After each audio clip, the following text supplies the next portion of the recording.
મિત્રો હાથી અને કૂતરી બંને એક સાથે પ્રેગ્નન્ટ થાય છે અને હા, થોડાક સમય પછી કૂતરી 3 મહિને પપ્પીને જન્મ આપે છે, બરાબર, 6 પપ્પીને જન્મ આપે છે. હવે આવી રીતના કૂતરી 3 વખત 6 પપ્પીને જન્મ આપે છે.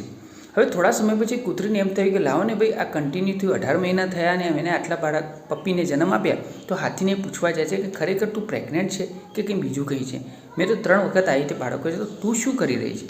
તો હાથીએ બહુ સરસ અને સારો જવાબ આપ્યો કે મારા પેટની અંદર જે છે એ 2 વર્ષે જન્મ થશે એનો, પરંતુ એ બહુ મોટું છે, એ કોઈ કૂતરું નથી. તારા કૂતરાને વચ્ચે કોઈ પાટા મારીને ફેંકી દેશે, પણ જ્યારે મારું આ બાળક જન્મશે, મીન કે હાથી જન્મશે, ત્યારે રોડ ઉપર હશે તો મોટી મોટી ગાડીઓ પણ ઊભી રહેશે અને એની રિસ્પેક્ટ કરશે. મોરલ ઓફ ધ સ્ટોરી મિત્રો આ જ છે, બરાબર. એટેન્શન આપવાનું કે લાઈફ કોની સાથે કમ્પેર થાય તમને કદાચ ખબર હોય તો તમારે યાદ રાખવું જોઈએ કે ના, જીવનની અંદર કંઈ મોટું કરવું હોય તો એના માટે થોડો સમય પણ લાગે છે.